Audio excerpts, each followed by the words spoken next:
इस आदमी ने गाड़ी चलाते समय कुछ पागलपन भरा काम किया। वह बिना कुछ कहे सिर के बल चट्टान से नीचे गिर गया। लड़की इतनी भयभीत हो गई कि उसने खुद को लड़के की बाहों में फेंक दिया, लेकिन अप्रत्याशित रूप से लड़के ने एक छाता खोला और फिर वे दोनों पतंग की तरह उड़ गए। लेकिन नरभक्षी कभी आसानी से हार नहीं मानते। जल्द ही फिर से पकड़ा गया। कियांग ने जल्दी से एक केले का थैला निकाला और दौड़ते हुए केले अपने मुंह में ठूंस ली। खाने के बाद उसने केले के छिलके सड़क के बीचों बीच बिखेर दी। नरभक्षी इतने व्यस्त थे कि उन्हें जमीन पर बिखरे केले के छिलकों का ध्यान ही नहीं। जैसे ही उन्होंने केले के छिलकों पर पैर रखा, वे फिसलकर पीछे की ओर गिर पड़े। उन्होंने अपने लोगों को एक के बाद एक गिरते देखा। नेता सांग तुरंत क्रोधित हो गया और उसने गोली चला दी। दाजुआंग ने आगे की ओर छलांग लगाई, लेकिन गलती से निकास पाइप से टकरा गया और हवा के प्रवाह से तुरंत वापस उछल गया और सीधे मौत के मुंह में चला गया। अन्य नरभक्षी जब यह देख रहे थे तो वे क्रोधित हो गए और उन्होंने कार पर ताबड़तोड़ गोलियां चला दी, लेकिन उन्हें उम्मीद नहीं थी कि गोलियां पहिए को भेद देंगी। अगले ही पल पहिए पटरी से उतर गए और उड़ गए। सौभाग्यवश उसके साथ ही समय पर आ गए और उन्होंने धुरा बांधने के लिए रस्सी फेंकी, लेकिन यह कोई दीर्घकालिक समाधान नहीं था। पहिया वापस पाने के लिए उसने दाजुआंग से रस्सी पकड़कर कार की बॉडी को स्थिर करने को कहा, जबकि वह भागते हुए पहिए का पीछा कर रहा था। पहिए के बिना कार की गति तेजी से कम हो गई।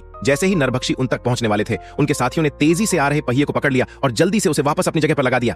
कार तुरंत तेज हो गई और नरभक्षी बहुत पीछे छूट गए। इस तरह वे तीनों अंततः खतरे से बच निकले और संकट से मुक्ति पा ली।